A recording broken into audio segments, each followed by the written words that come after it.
Another case for Nick Carter, master detective.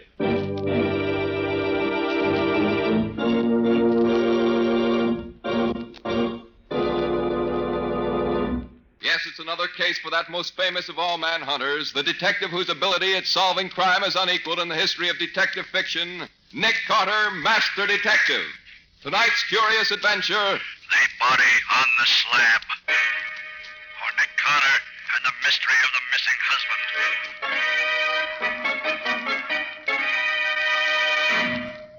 But, Mrs. Wallace, people disappear every day in a big city like this. Such things are really no concern of mine. They're a matter for the police. But, Mr. Carter, it isn't just anybody who's disappeared. It's my husband. I'll pay you anything to find him. Well, I suppose it can do no harm to listen to the story. All right, Mr. Burnett. Where was the last place you saw him? In a sort of saloon gambling house on West Street, down by the waterfront. A two-story house. Very run down. Wait a minute, Burnett.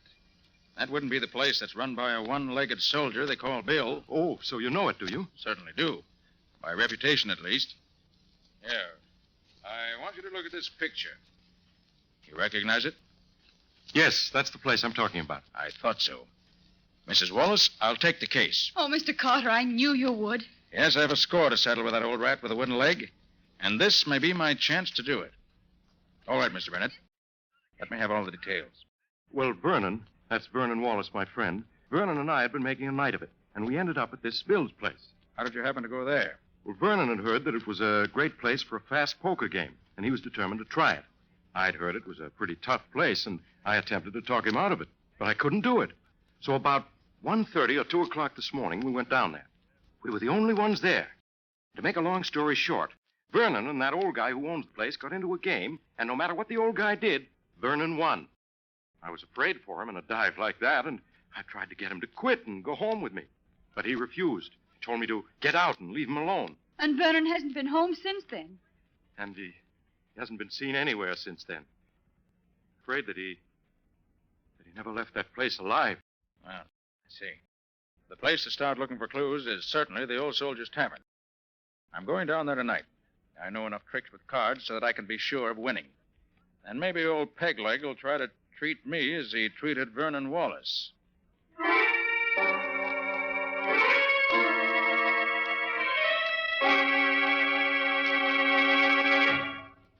Well, stranger, I gotta admit I'm licked. You broke the bank.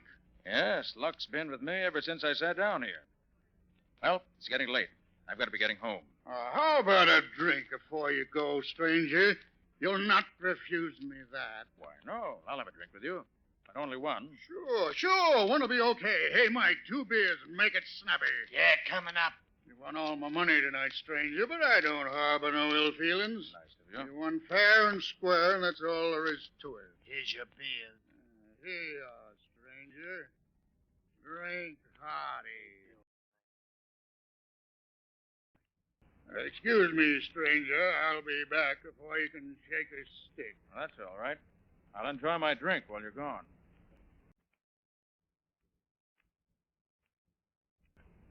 Stranger, Mike and I've taken a fancy to you. We don't want no harm to come to you. Look, why don't you stay here all night? Mike's got an extra bed upstairs he'd be glad to let you have. Then tomorrow you can go home and nobody'll bother you. Well, if you let me pay for the use of the room and bed, I believe I will stay. Good, you're a smart man, but we couldn't take no money for doing you a favor. Here, Mike, show the gentleman his room. Yeah, sure. Will you follow me, mister? Sure. Go ahead. I want to get to bed. I'm tired all of a sudden. Give me your arm, mister. No. I'm all right. I don't need any help. Well, I'll come along just to be sociable. I don't want to be sociable. I just want to go to sleep. Well, here's your room, mister. I'll leave a candle on the table for you. Okay. Thanks very much. Good night. There you are, stranger. Sleep tight. Yeah. We'll see you later. Yeah, we'll see you later. Yeah, I'll see you later. Good night. I gotta go to sleep. I'm awful tired.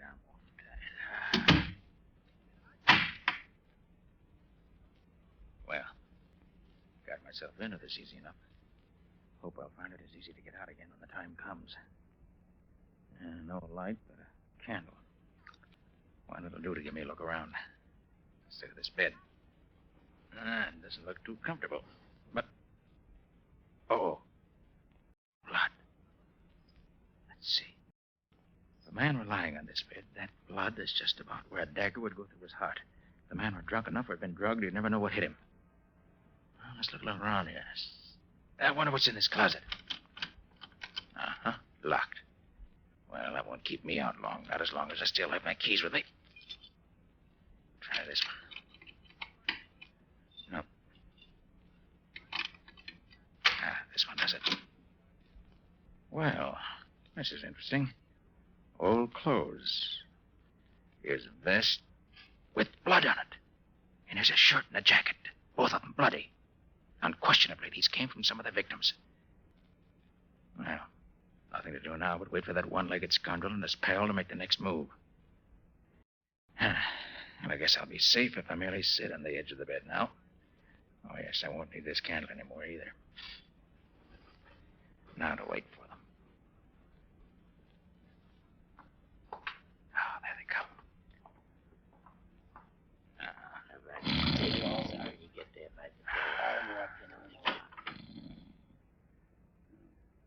He's asleep, all right. I can hear him snoring. Well, with the slug I put in his big, it'd have to be either sleeping or dead. All right. Easy does it. Is he still asleep? Yeah. You hold this light while I... Get your hands up, both of you. Well, I'll be... And drop that knife you got in your hand, Bill. How can you be awake when we... Really very simple, Bill. Keep those hands up. I just poured that drink you gave me on the floor instead of down my throat. What are you going to do with us? I'm going to turn you over to the police. The evidence of the bloody clothes in the closet and what other evidence they'll undoubtedly find when they search this place, you both should have an interesting time of it. Why don't you kill us now and be done with it? Because I want some information first. Why should we tell you anything? Because if you do, I shall probably be able to get your sentence reduced somewhat. If you don't... I got you. What do you want to know? Last night, a young man won all your money. He hasn't been seen since. You mean that fellow with the little mustache? I do.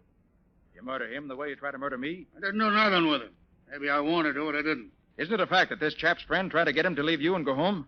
Yeah? And when he wouldn't go, the friend finally went off without him? No, that's a lie. They left here together. What? You trying to tell me one of them didn't leave before the other? No, they went out together. You know where they went? How should I know? There was a taxi waiting right outside the door here. Seemed to be waiting for them to come out. Then the guy with the money gets inside, and his friend sits in front with the driver. Oh. His friend sat in front of the driver, huh? But you know that cab if you saw it again. Sure, it had a big dent in the back of the body. Painted with red lead. I've seen them around this part of the city before. I see.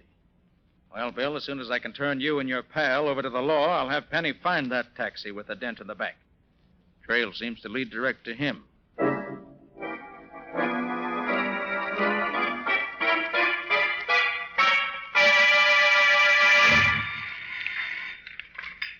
Nick Carter's office. Oh, hello, Patsy. Is Penny there yet? Penny? Who's Penny? Oh, I forgot, Patsy. You were away yesterday when all this happened. Scubby got a rush assignment to cover the Balkan campaign for his paper and had to leave in a boat that sailed last night. Scubby gone without saying goodbye to me? Well, he couldn't, Patsy. You weren't here. He asked me to do it for him. Oh, Nick, I'm going to miss Scubby. Of course, Patsy, we'll both miss him. But while he's away, I'm having Penny Eagles work on my cases with me in Scubby's place. Who's this Penny Eagles? I never heard of him. Oh, he's an old friend of mine. Very clever fellow. When he was younger, he was an expert forger. How did you happen to get mixed up with him? Well, he was accused of a murder he had nothing to do with, and they had to make it clear. Then he got interested in law enforcement, turned over a new leaf, and has gone straight ever since. You like him, Patsy. I hope so. Well, she'll be any minute now. As soon as he shows up, have him call me at Shermore 31222. Shermore 31222. Right. I'll wait here for his call.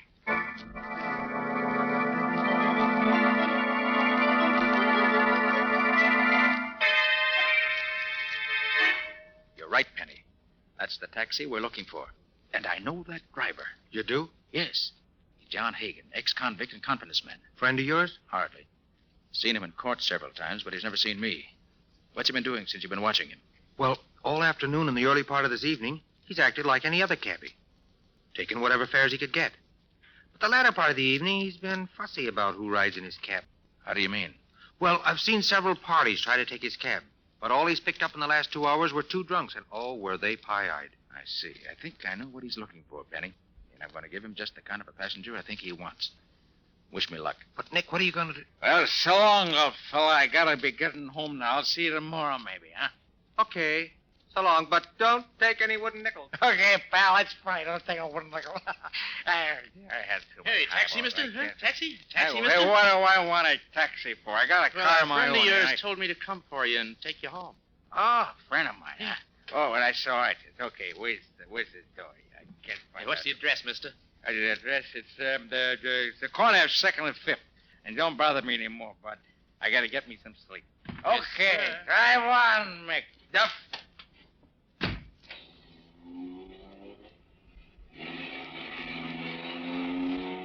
And now where? I'll wager it won't be toward 2nd and 5th. Wait a minute. What's that smell? Perfume? I know. That's ether. So that's the stunt. He picks up drunks who are too far gone to know what's happening, then doses them with just enough ether to put them soundly asleep. Well, it won't happen to me. If I open one of these windows a little bit, that'll keep the air clear. There. Now, Mr. Hagen, the next move is up to you.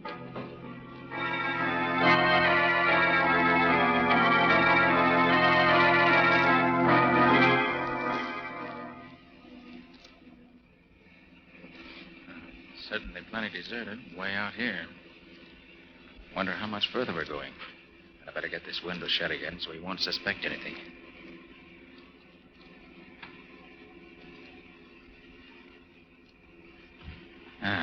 So we're near the end of our journey, huh? Very well, Mr. Hagen. I'm ready for you.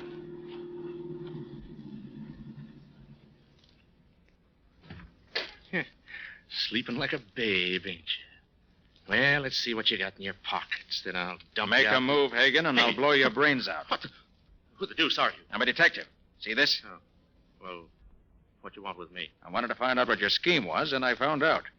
Now I want you to tell me about the man you picked up at Peg Leg Bill's Tavern down on West Street last night about 3 o'clock. Well, I don't know nothing about it. Oh, no? Look, you waited for him outside of Bill's place. He rode in back. His companion rode up front with you. During the ride, you gave him ether through that devilish device you've rigged up in this taxi of yours and made him unconscious. Yeah, if you know all that, why do you ask me, huh? Because there are 2 things I don't know. And if you want to avoid further trouble, my friend, you'll tell me. Now, first, who was the man who rode up front with you? I don't know. No? No. Well, I've done a few odd jobs for him in the past, but... Yeah, I don't know his name. They call him the captain. He made a deal with me early last night to be outside of Bill's place about 2:30 this morning. Can you describe him? He's sort of an ordinary guy. About my size, maybe. Well, he's kind of good looking if he didn't have a hunk out of one ear. Burnett. Now, what did you do with the man who was in the back? After I quieted him, we took him to a friend of the captain's, other side of town. What was the address to which you took the body? Hey, there wasn't no body. He was just as alive as you or me. Now, he took him to 14 Wanton Place. Left him there. All right. Get back in your cab and drive me to 2nd and 5th. Then I'm through with you, unless you've lied to me. If you have, keep out of my way, or you'll go to jail for life.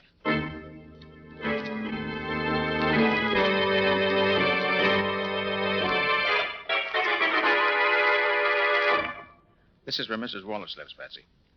Well, I hope she's home. But, Nick, what do you expect to find out here? I don't know, Patsy. The thing that puzzles me about this case is why Burnett wanted to do away with Wallace.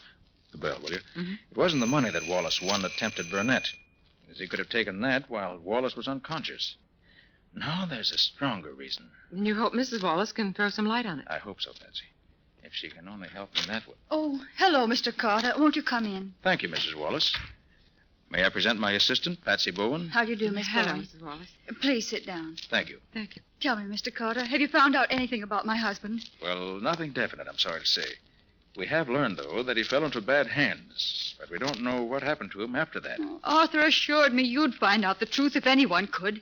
Oh, you mean Mr. Burnett? Yes. Yes, he's been so kind to me. He's done so much to cheer me up. Why, except for his kindness, I'd have gone crazy. You've known him long, Mrs. Wallace? All my life. We were brought up together. And then, too, he and my husband have been business partners for, the best of friends for years. You think a great deal of him, then? Yes, indeed. Mr. Carter, at one time, before I met Vernon, I would have married him if he'd asked me. Then I met Vernon and really fell in love with him. But even after I married Vernon, Arthur continued to be my best friend. I think very highly of him. You're lucky to have such a friend, Mrs. Wallace. But he could never take my husband's place. You must find Vernon, Mr. Carter. If it's possible to find him, Nick will do it. Yes, Mrs. Wallace. You may rely on me for that. Well, shall we be running along now, Patsy?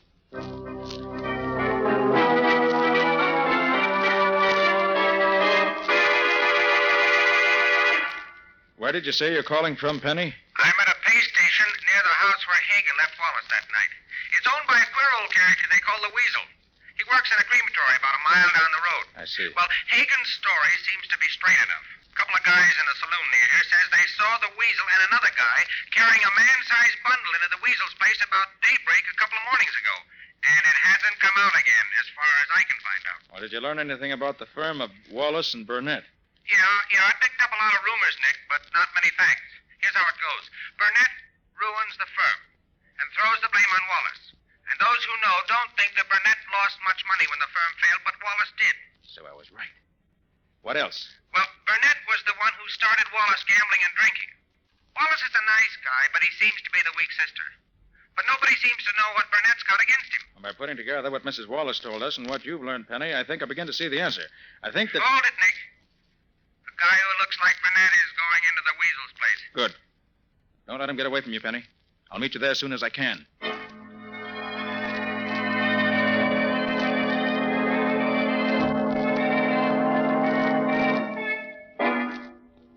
Yep. You're right. You're right, Nick. They did bring that casket here to the crematory. I thought they would. But I wish I could get closer and see what they did with it after they carried it inside. Look, Nick. That window over there is open a little. Huh? Maybe we could hear something from there. Good idea, Penny. Come on. But quiet. Yeah. But, Weasel, are you sure they won't be suspicious? Not a chance, Captain. That's why we're doing this tonight. The owners of the crematory are going to make a test of a new heating fixture tomorrow morning. And they told me to have the ovens hot by 10 o'clock. I'm just getting them hot a little ahead of time. What do you use when you make a test like that? Well, they sent me the body of a dead calf. It's over there in the closet. Yeah, but the test we're going to make tonight will be even better, eh, Captain? Yes. How does this thing work? Oh, simple. The body's laid here on this slab and strapped down the way you saw me fix this fella. In the next room, there's a lever attached to the slab. When the lever's pulled, the slab slides into the oven. The door closes behind it, and the destruction of the body begins. Do we have to watch it burn? You can't see the slab nor the ovens from the room where the lever is. How long does it take to reduce the body to ashes? 6 or 8 hours. It'll be all over by daylight. Even if the body isn't... You mean even if the body ain't dead yet? Yes, that's what I mean. And Wallace is still alive. Well, it's a little unusual to cremate a live body, but it works just the same. You'll never know what happened. It'll be all over in an instant. Well, we got nothing more to do here. Might as well go in the next room and wait for the ovens to get hot enough. Then you can pull the lever and slide the body. You mean I have to pull the lever that sends him into... Sure. He's your friend, ain't he? Come on, Penny. There's no time to waste. We have to work fast.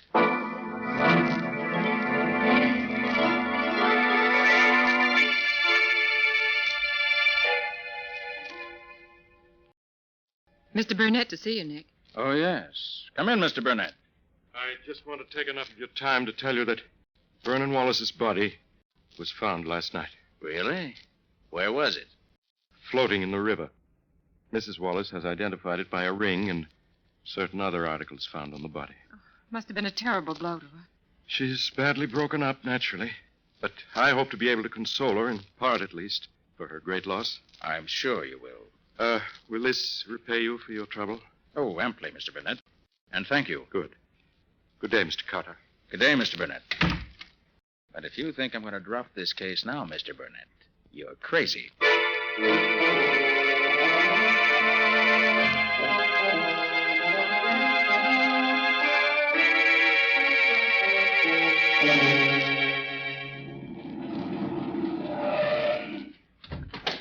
Nick, here I am. Over here. I got here as soon as I could after I got your call, Penny. Brought my new helper, too, as you see. Yeah, so I see. Hi there, helper. Hello, Penny. I hope I'm going to be able to help you and Nick. You'll do all right on this case. Now, what's the dope, Penny? Well, a couple of hours ago, a taxi pulls up in front of Mrs. Wallace's house. Mm-hmm. The driver goes into the house. About 15 minutes later, he comes out again with Mrs. Wallace and her maid. They get in the cab, drive away. With you after him, of course. That's right. Well, they drive around and finally end up way out here. There must have been a couple of guys in the cab when the women got in, because when they got out there, they were both gagged and their hands were tied behind them. Well, they took them in the old house. I found a phone to call you. Did they hurt them? Well, not so far as I could tell. Gee, I wish I could see what they're doing now. I hope they're all right. Oh, Millie, this is terrible. My mouth is still sore from that dirty old cloth they used for a gag. Where do you suppose we are? Oh, I don't know, Mrs. Wallace. I never been this far from town before. Could you see anything out of the window? Oh, nothing I recognize. Oh, I should have known better than to be fooled by such a simple trick. I might have known that old Mrs. Parker couldn't be so sick she had to see us at once. Why, I saw her only the day before yesterday. No, fooled me all right. I thought... I hope you're comfortable, ladies. We are not. We certainly are not. What's the idea of bringing us here? Well, I'll tell you. The chap says as how he's going to collect some big dough from you two. You mean we're being held for ransom? Yep.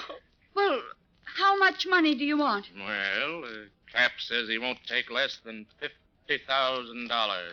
Oh, Mrs. Wallace, we'll never get out of here. Nonsense.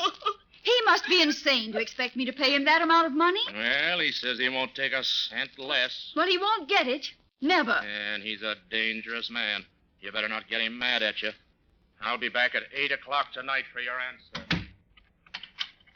Oh, he'll kill us. I know he will. Be quiet, Millie. He won't kill us as long as he thinks there's any chance of getting the money out of us. But what if we get... A man at the window. It's Mr. Burnett. Oh, Arthur. Arthur, I hoped you'd come. Are you safe, Louise? Have they hurt you? No, Arthur. We're both safe. But how did you ever find us? I just climbed up the porch to the roof, then over to your window. Have they told you why they brought you here? Yes, they want ransom. $50,000. And they'll kill us if you don't save us. Not while I'm here. I'll see that no harm comes to you. But what can you do? You're only one against the two of them, and they're both vicious criminals, I know. Do be careful, Arthur.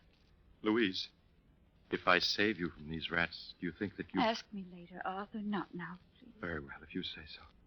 Now tell me, what time are the men coming back again? Do you know? The man we talked to said they'd be here at 8 o'clock. That gives us just over an hour. Now, here's my plan. When they come, I'll be here...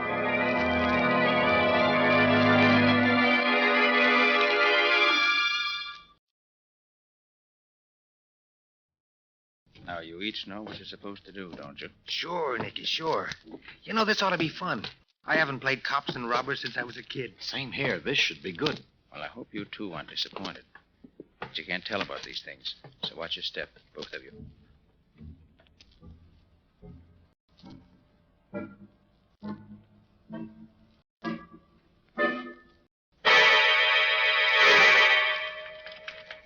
Here they are. Leave everything to me. Well, you made up your mind to pay the ransom the cap wants? We'll pay you nothing. Not a cent. You know what that means, don't you? It means that you better get your hands up, all three of you, if you want to live. Who are you? I'm here to save these two ladies from you and your gang. Oh, yeah? Let him have it, fella. Oh, I warned you.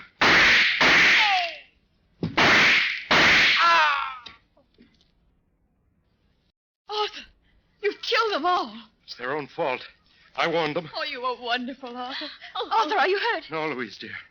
Fortune was with me. I'm not even scratched. Oh, Mr. Burnett, I never in my whole life saw anyone so brave as you. Any man would be brave when defending the woman he loves. Please, Arthur, you promised. I'm sorry. I'll take you home now. Just let me drag these bodies out of the way, and I'll... Not yet, you won't. Wait, you can't. What's the matter with you men? What's the idea? Shut up, you. Arthur, are you hurt? Mrs. Wallace, the time has come to explain a great many things. First, let me remove this beard. There. You recognize me now, don't you? Mr. Carter. Nick Carter. But Mr. Carter, what are you doing to Arthur? Mr. Burnett. I'll answer that later. First, I want you to meet my assistant, Penny Eagles. Your assistant. Sure. How are you? The other man is an old friend of yours, Mrs. Wallace. An old friend of mine? Mm-hmm. Well, I'm sure I don't Perhaps know. if you took off his makeup, you might recognize him. There. Do you know me now? Vernon. Oh, Vernon. Louise, my darling. But Vernon, Arthur told me that you... That I was dead? Oh, yes. Arthur Burnett told you a great many things that were not true. But Vernon, he showed me your ring, your lodge pin. He said he took them off of your dead body that the police found in the river. Burnett took those articles from your husband's body, right enough, Mrs. Wallace. But it was while your husband was still alive. And it's no fault of his that I'm not dead now. You don't mean that Arthur... That's exactly what I do mean. He's been lying to you for years, Mrs. Wallace. It was he who ruined your husband's business and caused him to lose so much of his money. It was he who first induced your husband to drink and gamble. And it was he who was responsible for your husband's disappearance a few days ago. But that's a lie. Oh, no, it isn't. As a matter of fact, Louise, dear, if Mr. Carter hadn't fooled him by putting a dead calf in my place on that crematory slab, Arthur Burnett would have been my murderer. Oh, no. No, that can't be true. Furthermore, it was Burnett who arranged for your kidnapping this afternoon. Oh, but... He did it so that he could suddenly appear and rescue you from the members of the kidnap gang, who were in reality men in his employ. But why should he do all these horrible things? Because he's been in love with you ever since he first met you. And ever since your marriage to Wallace, he's been insanely jealous of him. Everything Burnett's done has been to make you despise your husband and turn instead to him. That's a lie, Carter. Oh, no, it isn't, Burnett. I can easily prove it. Penny, let me have the gun with which Burnett shot us during the battle a few minutes ago. Sure, Nick. Here you are. Thanks. Now, look here, Mrs. Wallace. This pistol has 8 shells in it. Burnett fired 5 shots at us, but there are still 3 shells left. And here they are. Why, those are blanks. They couldn't hurt anybody. Exactly, Mrs. Wallace. And the shells in the pistols that his men were to use in the fights were blanks also. And if I were a beautiful woman in distress and a man came to my rescue with his pistol loaded with blanks, I think I should find it extremely difficult to believe that he was being on the level with me.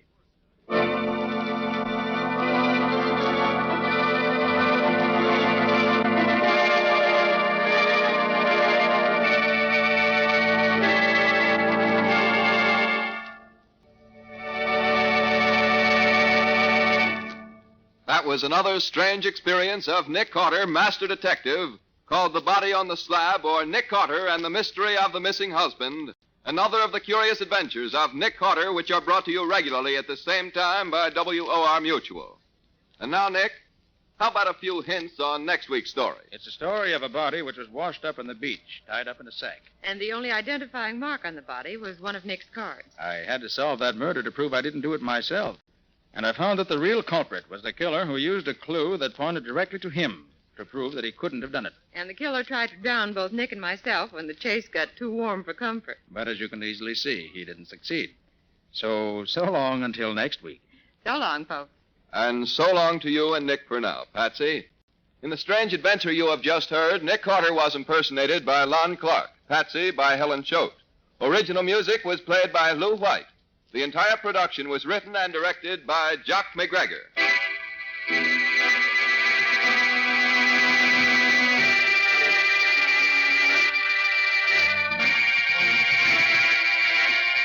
Next week at the same time, listen to another curious adventure of Nick Carter entitled The Drug Ring Murder. Or Nick Carter and the Mystery of the Left-Handed Killer.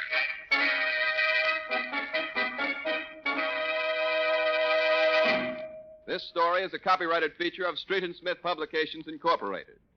The Return of Nick Carter is produced in the studios of WOR and is broadcast over most of these stations every Wednesday evening at 8:30 Eastern War Time.